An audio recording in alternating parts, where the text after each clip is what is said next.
Shalom, selamat malam Bapak Ibu, Saudara-saudari yang dikasihi Tuhan.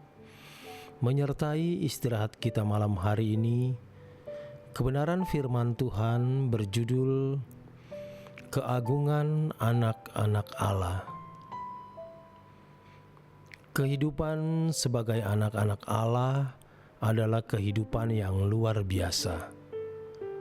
Keagungan sebagai anak-anak Allah tidak dapat digambarkan dengan apapun, sebab tidak ada keindahan atau keagungan di bumi ini yang bisa menggambarkan hal ini.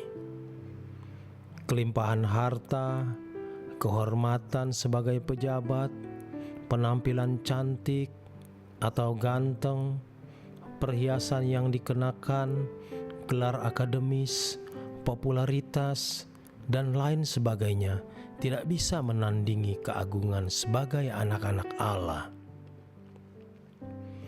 Allah memiliki keagungan yang tiada tara dalam segala aspek.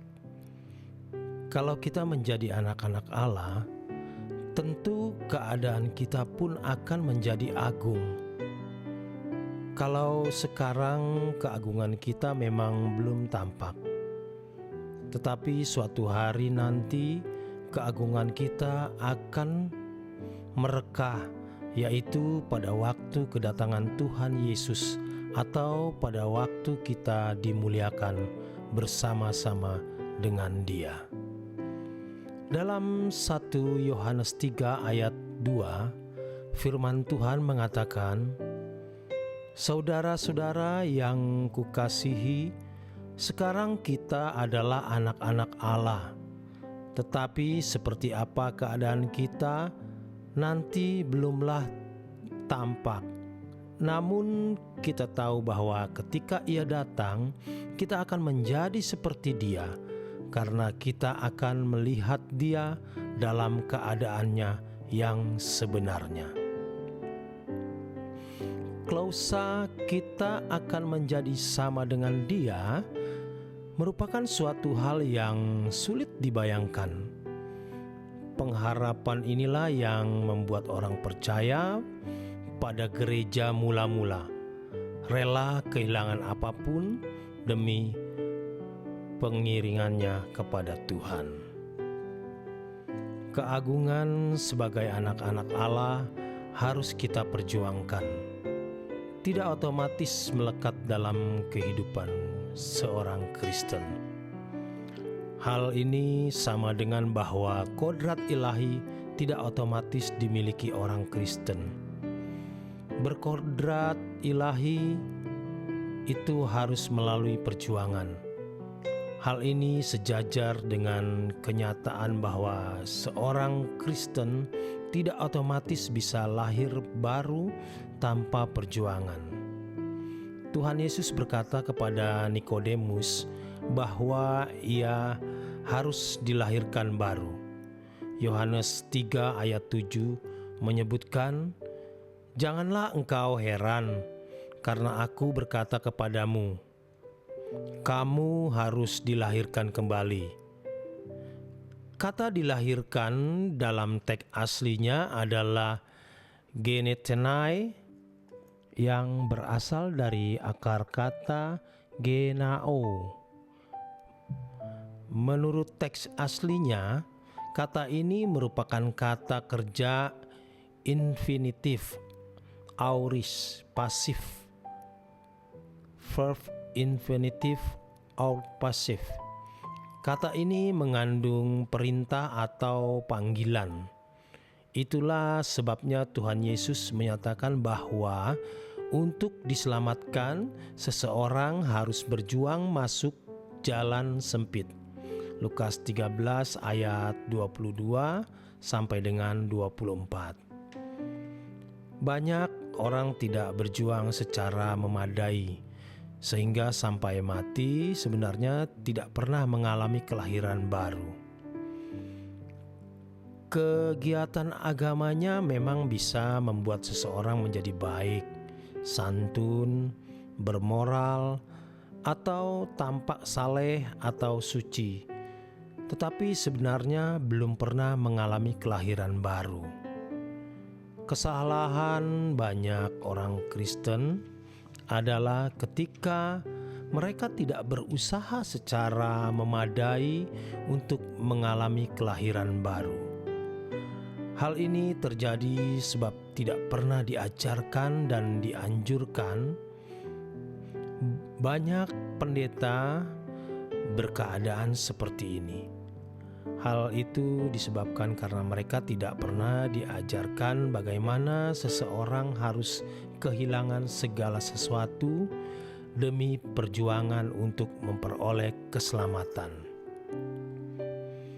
Keselamatan adalah proses di mana setiap individu memberi diri dipimpin oleh Roh Kudus untuk mengalami perubahan kodrat, menemukan kemuliaan Allah yang hilang, atau menemukan keagungan sebagai anak-anak Allah. Percaya adalah memberikan yang terbaik dan bersedia melakukan apa saja yang dikehendaki oleh Allah.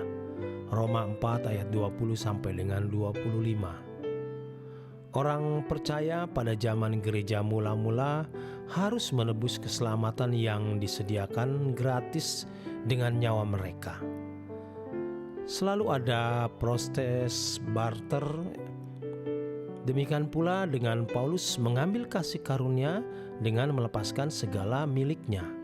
Filipi 3 ayat 8 sampai dengan 13. Orang yang menyadari keagungan Tuhan akan mengasihi Dia, tidak akan rela kehilangan Dia, dan tidak akan menukar hak kesulungan sebagai anak Allah dengan sepiring makanan. Ibrani 12 ayat 15 sampai dengan 23. Ibrani 12 ayat 18 menegaskan, sebab kamu tidak datang kepada gunung yang dapat disentuh dan api yang menyala-nyala, kepada kekelaman, kegelapan, dan angin badai. Saudara-saudara tidak datang menghadapi sesuatu seperti yang dihadapi oleh bangsa Israel dahulu. Mereka tidak menghadapi sesuatu yang bisa diraba, yaitu gunung Sinai dengan apinya yang menyala-nyala. Mereka menghadapi kegelapan, kekelaman, dan angin ribut. Orang yang mata hati dan pengertiannya tertutup terhadap keagungan Tuhan tidak mungkin bersedia belajar seperti Tuhan Yesus yang meninggalkan segala sesuatu. Inilah kesediaan untuk dididik oleh Bapa. Ibrani 12 ayat 2 sampai dengan 5. Sesungguhnya inilah perlombaan yang disediakan bagi kita. Orang yang tidak mengikuti perlombaan dunia ini adalah orang-orang yang menukar hak kesulungannya dengan sepiring makanan. Ibrani 12 ayat 22 sampai dengan 29. Suatu hari nanti kita dapat menyaksikan betapa hebat dan tidak terucapkannya keindahan kehidupan sebagai anak-anak Allah. Kalau kita tahu akan keindahan itu dan bersedia mempercayainya, kita akan rela berbuat segala sesuatu, apapun demi dapat menjadi anak-anak Allah yang berstandar Yesus. Oleh sebab itu, kita harus rela meninggalkan dunia ini. Hal ini sama dengan tindakan Tuhan Yesus yang mengosongkan diri. Semua orang yang mengikut Yesus harus meninggalkan dunia ini. Meninggalkan dunia ini bukan berarti tidak lagi ada di dunia ini.